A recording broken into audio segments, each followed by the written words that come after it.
그 후에 다윗이 블레셋 사람들을 쳐서 항복을 받고 블레셋 사람들의 손에서 메덱 암마를 빼앗으니라.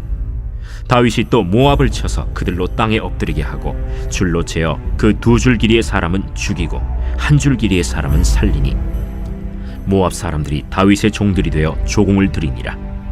르홉의 아들 소바 왕 하닷 에셀이 자기 권세를 회복하려고 유브라데 강으로 갈 때 다윗이 그를 쳐서 그에게서 마병 1700명과 보병 2만 명을 사로잡고 병거 100대의 말만 남기고 다윗이 그 외의 병거의 말은 다 발의 힘줄을 끊었더니 다메섹의 아람 사람들이 소바 왕 하닷 에셀을 도우러 온지라. 다윗이 아람 사람 2만 2천 명을 죽이고 다윗이 다메섹 아람의 수비대를 두매 아람 사람이 다윗의 종이 되어 조공을 바치니라. 다윗이 어디로 가든지 여호와께서 이기게 하시니라. 다윗이 하닷 에셀의 신복들이 가진 금방패를 빼앗아 예루살렘으로 가져오고 또 다윗 왕이 하닷 에셀의 고을 베다와 베로데에서 매우 많은 놋을 빼앗으니라. 하맛 왕 도이가 다윗이 하닷 에셀의 온 군대를 쳐서 무찔렀다 함을 듣고 도이가 그의 아들 요람을 보내 다윗 왕에게 문안하고 축복하게 하니 이는 하닷 에셀이 도이와 더불어 전쟁이 있던 터에 다윗이 하닷 에셀을 쳐서 무찌름이라. 요람이 은그릇과 금그릇과 놋그릇을 가지고 온지라. 다윗 왕이 그것도 여호와께 드리되 그가 정복한 모든 나라에서 얻은 은금 곧 아람과 모압과 암몬 자손과 블레셋 사람과 아말렉에게서 얻은 것들과 소바 왕 르홉의 아들 하닷 에셀에게서 노력한 것과 같이 드리니라. 다윗이 소금 골짜기에서 에돔 사람 18,000명을 쳐 죽이고 돌아와서 명성을 떨치니라. 다윗이 에돔의 수비대를 두되 온 에돔의 수비대를 두니 에돔 사람이 다 다윗의 종이 되니라. 다윗이 어디로 가든지 여호와께서 이기게 하셨더라. 다윗이 온 이스라엘을 다스려 다윗이 모든 백성에게 정의와 공의를 행할세 스루야의 아들 요압은 군사령관이 되고 아힐루스의 아들 여호사밧은 사관이 되고 아휴두베의 아들 사독과 아비아달의 아들 아히멜렉은 제사장이 되고 스라야는 서기관이 되고 여호야다의 아들 브나야는 그렛 사람과 블렛 사람을 관할하고 다윗의 아들들은 대신들이 되니라.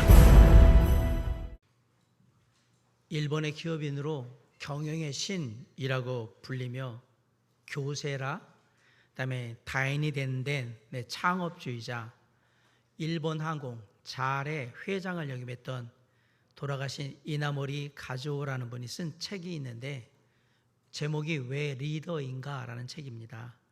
그 책의 내용 중에 유독 인생이 잘 풀리는 사람의 4가지 특징이 나와 있습니다. 제가 소개를 해드릴게요.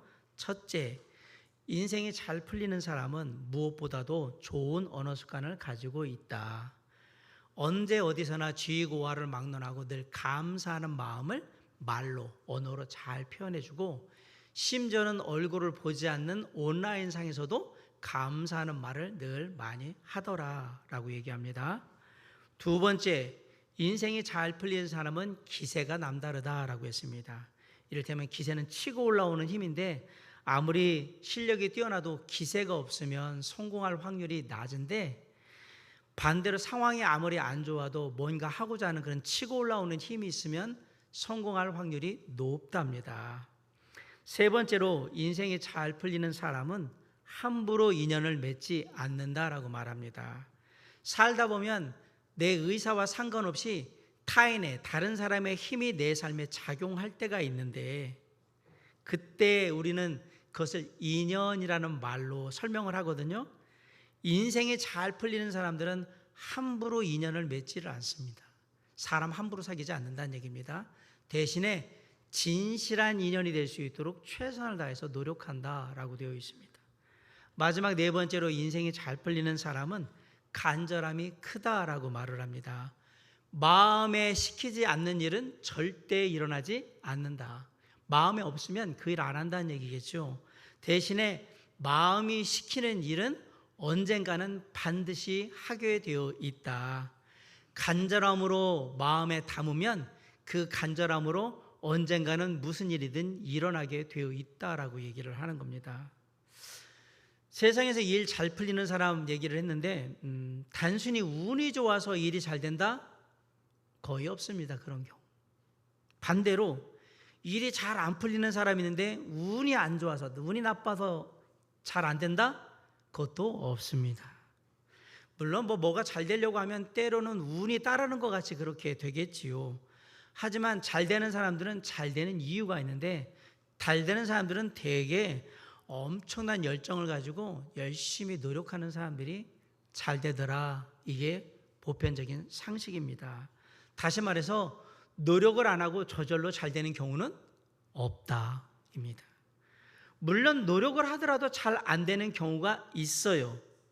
하지만 잘 안 되는 사람들을 보면 대부분이 노력이 부족한 경우가 많더라라는 것이 결론입니다. 근데 우리 그리스도인들은 단순히 운이 좋아서 뭐 이렇게 얘기해서 잘 됐다 못 됐다 그렇게 얘기하는 사람이 아니고요. 그리스도인들은 잘 되고 못 됨이 누구에게? 하나님께 달리는 거죠. 우리는 하나님의 선하심으로 잘 되는 것입니다.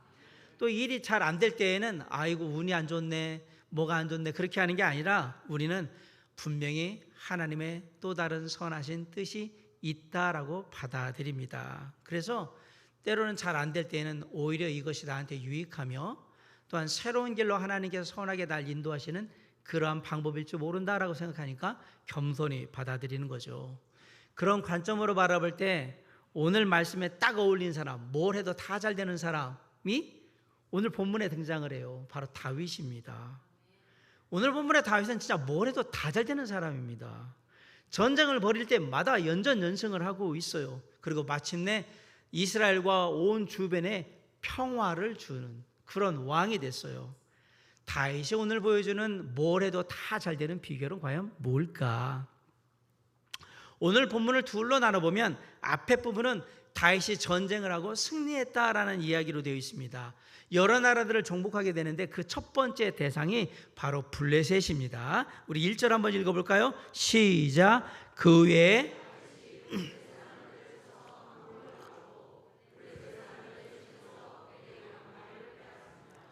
그 후에라는 말로 8장이 시작을 하잖아요. 그 후에는 뭐냐면 다윗이 하나님께서 말씀하신 바 네가 성전을 짓지 못하고 너의 아들인 솔로몬이 성전을 짓게 될 것이고 그리고 대신에 다윗의 왕자는 네 후손 다자손손이 계속해서 영원히 견고하게 보장이 될 거라고 하나님이 약속하신 것, 하나님의 그런 계획을 들은 후에라는 얘기입니다. 그 후에 뭘 하냐? 다윗이 이제 처음으로 공격을 한 곳이 블레셋인데 블레셋 지역에 베덱 암마, 이 말하면 어머니의 품과 같은 그 툴 이런 뜻이에요. 모성의 굴레 이런 뜻인데 어머니가 지배한다 이런 뜻이에요.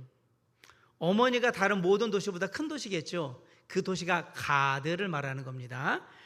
이 블레셋은 가드를 중심으로 5개의 도시, 가드를 포함해서 5개의 도시가 연합된, 그러니까 가사, 아스돗, 에그론, 아스글론 이 5개의 도시가 가드와 함께 이렇게 되어 있는 거예요. 연합한 나라란 말이에요. 그리고 그 주변을 이렇게 쌓고 있었던 거예요. 그러다 보니까 이 지역이 아주 정복하기 어려운 난공불락의 요새 같은 그런 느낌이에요. 왜냐하면 여호수아 정복 전쟁할 때도 이 지역이 높은 지역에 있어서 정복하기가 되게 어려웠어요. 하다 안 돼가지고 포기해버립니다. 정복을 안 합니다. 그래도 그냥 뒀죠. 뒀을 때 어떻게 되느냐? 두고두고 블레셋은 이스라엘에게 화근이 되었던 거죠. 그때 끝냈어야 했는데 그런 블레셋 도시 가드와 다른 도시들을 누가? 다윗이 완전히 정복했다라고 지금 얘기를 하는 겁니다. 이전에도 그랬고 사울왕 때도 그랬고 지금 다윗에게도 가장 강력한 이스라엘의 적은 블레셋이었습니다. 그런 블레셋을 다윗이 완전히 정복하게 되면서 이제 블레셋과는 더 이상 싸울 필요가 없어진 겁니다. 그런데 여러분 잘 보세요. 이제 전쟁의 양상이 약간 바뀌어 있습니다. 지금까지 이스라엘은 공격을 받으면 방어를 하는 입장이었어요. 그러니까 이스라엘이 먼저 공격한 경우가 없었어요. 그런데 다윗의 왕국이 제자리를 잡고 나서 무슨 일을 하냐? 먼저 공격을 감행합니다. 그만큼 하나님의 함께 하심에 대한 확신이 있다라는 얘기고요. 자신이 있다는 얘기거든요. 그렇게 그 전쟁에 임하고 있던 얘기예요. 아울러 두 번째로 모압을 정복을 합니다. 우리 2절을 한번 읽읍시다. 시작. 다윗이 또 모압을 쳐서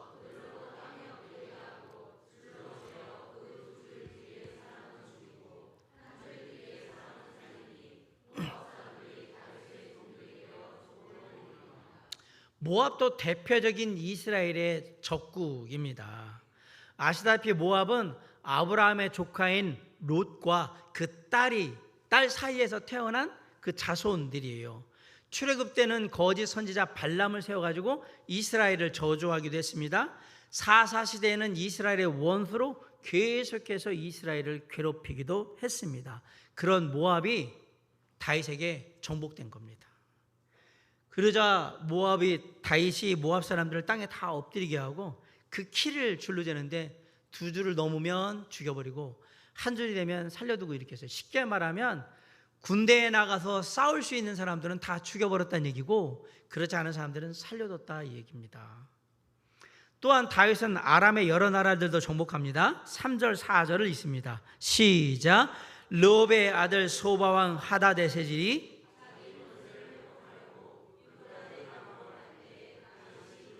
4절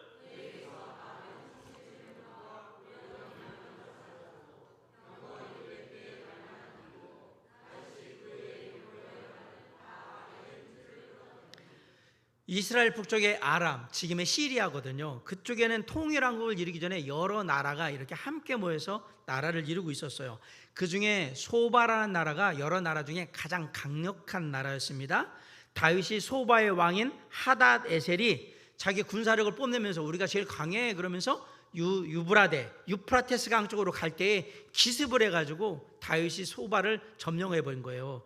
다윗이 그렇게 해가지고 기마병만 1700명, 보병은 2만 명, 그리고 병거를 100대를 취하게 됩니다. 엄청난 승리를 하게 된 거예요. 그런데 특이하게도 다윗이 병거 100대를 끄는 말을 제외하고 그 이외의 말들은 발의 힘줄을 다 끊어버렸다라고 되어 있습니다. 왜 그랬을까? 전쟁에서는 여러모로 말이 아주 중요한 역할을 합니다.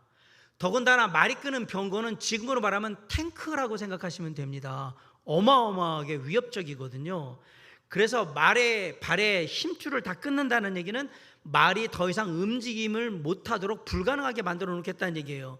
다윗은 군사적인 위협이 될 수 있는 근원을 다 제거한 거예요. 그리고 전쟁의 병기로서 더 이상 말을 못 쓰도록 그렇게 만들어 버렸습니다. 그러자 이를 알게 된 다메섹의 아람 사람들이 도우러 왔는데 역시나 다윗에게 다 패했던 겁니다. 5절, 6절, 7절, 8절 있습니다. 시작. 다메섹의 아람 사람들이 소바왕 하다데셀을 도우러 온지라 다윗이 아람 사람 2만 2천 명을 죽이고 6절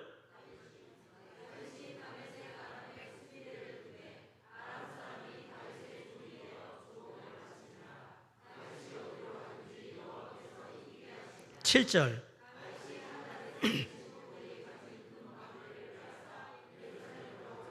8절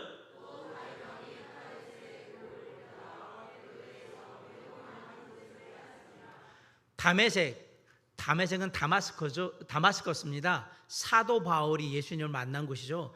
다메섹은 소바 남쪽에 위치한 아람의 도시인데요, 나중에는 통일 왕국의 수도가 돼요. 아람 사람들이 이스라엘의 영향력이 계속 북쪽으로 올라오니까 이거 안 되겠다 그래가지고 서로 모아가지고 도움으로서 다윗한테 대적을 했는데 진 거예요. 그래서 다윗이 그 지역에 수비대를 두고 반란을 일으키거나 다시 그런 부분에 전쟁을 못 이루도록 지배 아래 그렇게 딱 두게 됩니다. 그리고 금방패와 많은 놋을 다 전리품으로 취하게 됩니다. 이렇게 얻은 금방패와 많은 놋은 어디에 썼느냐? 나중에 솔로몬이 성전을 지을 때 다 재료로 쓰게 됩니다. 그런 가운데 놀라운 일이 벌어졌습니다. 치열한 전쟁 중에 다윗에게 자발적으로 와가지고 복종하는 나라가 생긴 거예요. 9절 10절 한번 읽어봅시다. 시작.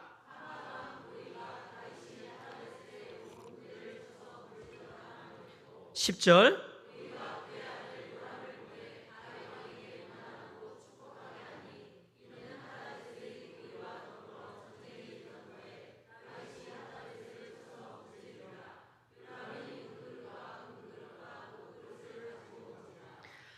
하맛은 소바에 있는 여러 나라 중에 작은 나라였습니다.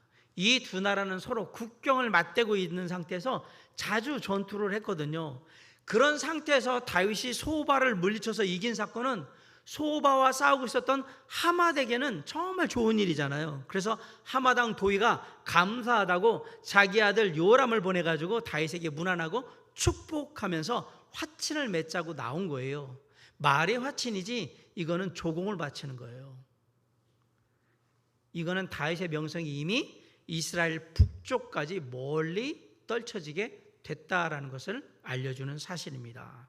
이런 많은 전리품과 조공을 받은 다윗은 그 모든 것을 하나님께 예물로 바칩니다. 11절 12절 있습니다. 시작. 다윗 왕이 그것도 여호와께 드리되 그가 정복한 모든 나라에서 얻은 은금 곧 아람과 모압과 암몬 자손과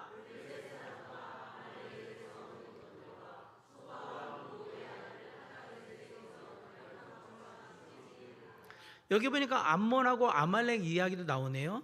아마 성경에 전쟁을 한 기록은 나와 있지 않지만 이들과도 전쟁을 했고 다윗이 이겼다라는 사실을 분명히 알 수가 있습니다. 그만큼 다윗이 많은 전쟁을 치렀다라는 얘기입니다.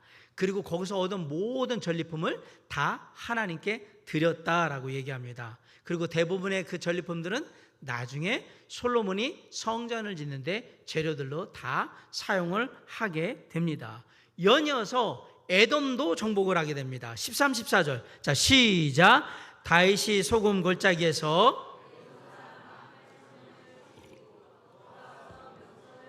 14절.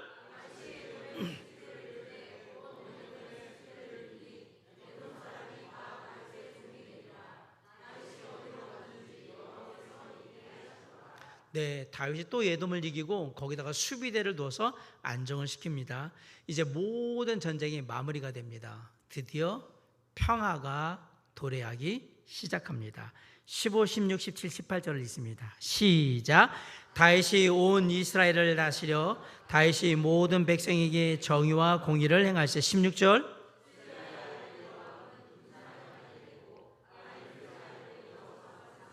17절.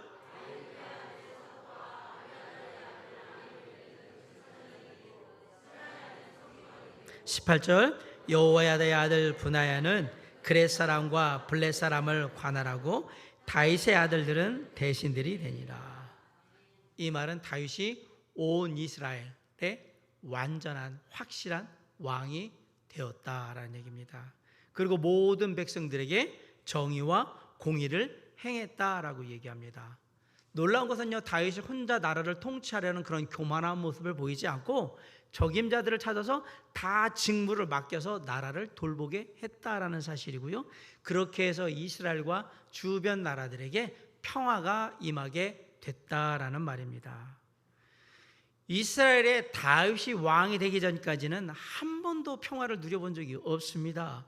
사사 시대를 지내올 때에도 계속된 주변 족속들이 공격을 해왔을 때 하나님께 부르짖게 되고 하나님께 사사를 보내셔서 사사가 활동했던 그 기간만 평화가 있었지 계속해서 평화가 있지는 않았어요.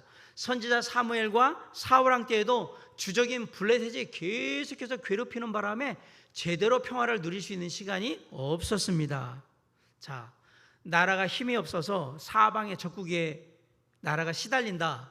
그러면 누가 가장 많은 고통을 겪게 될까요? 왕이 고통을 겪게 될까요? 관리들이 겪게 될까요? 아닙니다. 힘없는 백성들이 제일 고통을 겪는 겁니다. 다윗이 왕이 되기 전까지 이스라엘 백성들은 항상 누가 침입해 올까 늘 두려워하는 마음에서 그렇게 살고 있었던 거예요. 그런데 다윗이 이 모든 것을 다 깔끔하게 해결하고 이제 평화가 온 겁니다. 이 모든 싸움을 다윗이 강력한 힘으로 다른 나라들을 다 제압하고 평화를 맞게 한 거란 말입니다. 모든 싸움을 이긴 다윗의 승리의 비결은 과연 뭘까요? 다윗이 뛰어난 왕이라서 이 모든 일을 이뤘다고 생각하십니까? 성경은 아니라고 얘기합니다. 이스라엘 부대가 강력해서 다 이겼을까요? 성경은 아니라고 얘기합니다.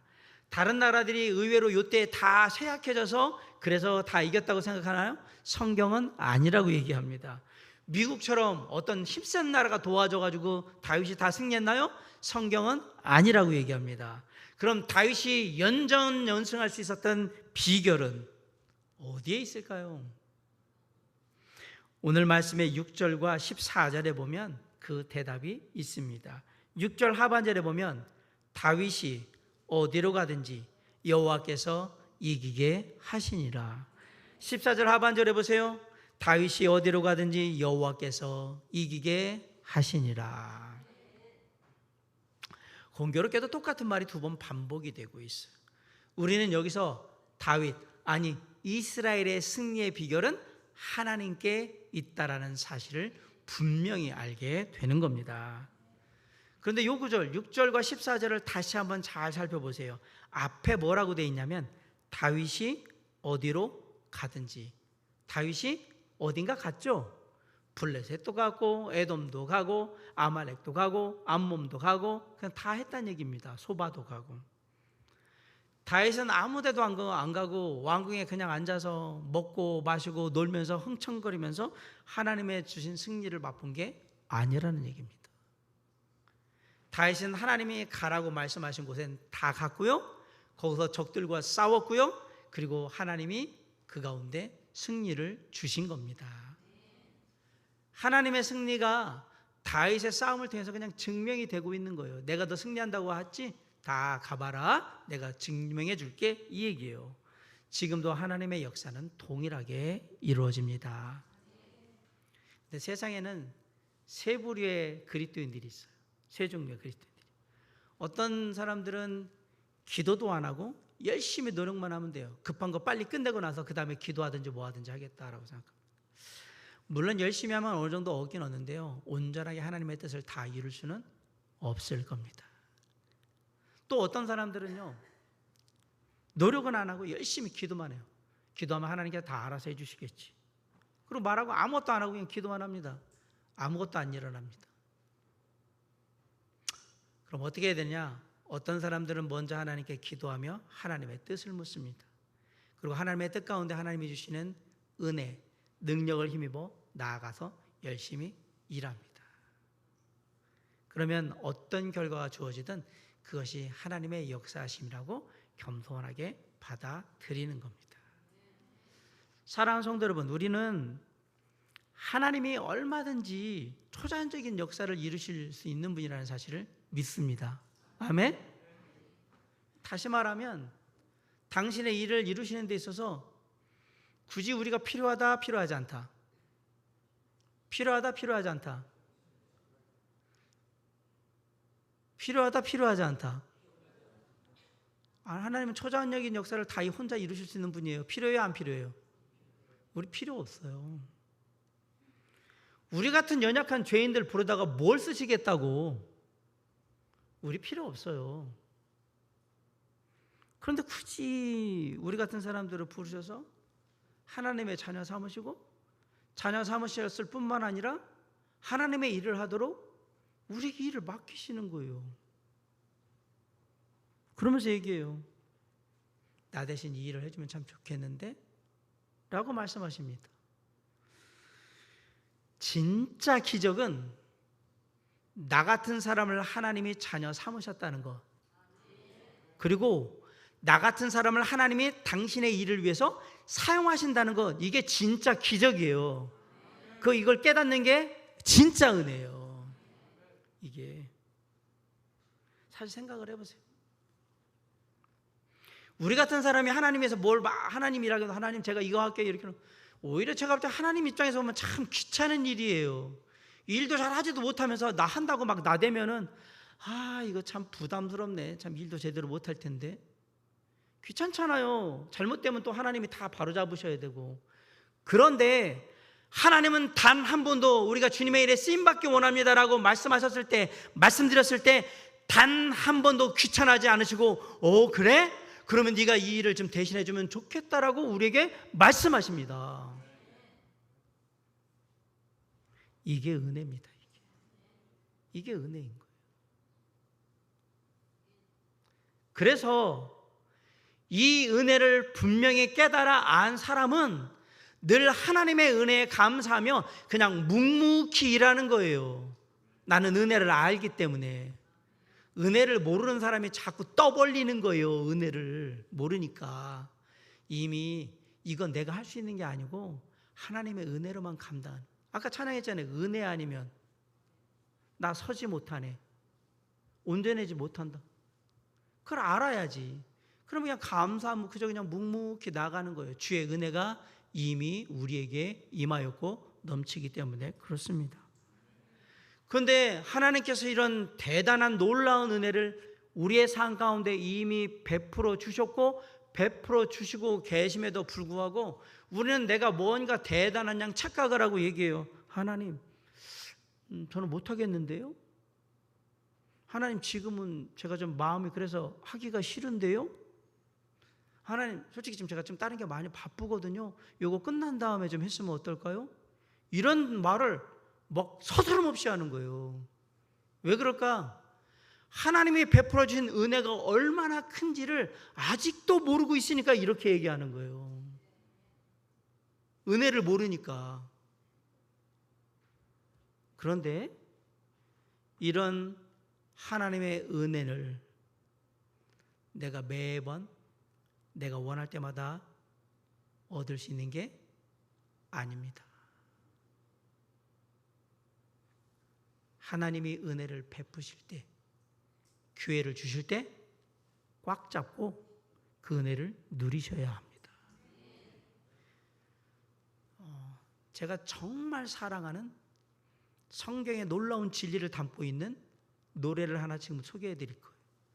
2007년도에 오승근이라는 가수가 발표한 노래예요. 있을 때 잘해. 있을 때 잘해, 후회하지 말고.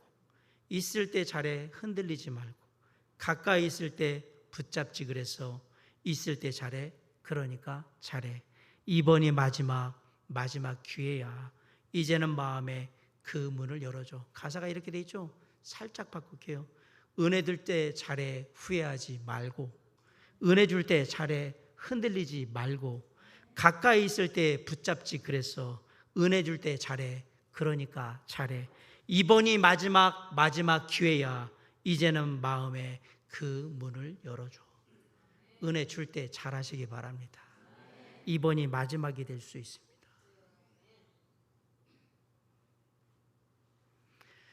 하나님이 주신 은혜에 감사하면서 그 가운데 은혜의 감사함으로 우리가 애쓰고 힘쓰는 작은 것들 하나하나가 모여서 결국은 하나님의 역사를 이루는 겁니다.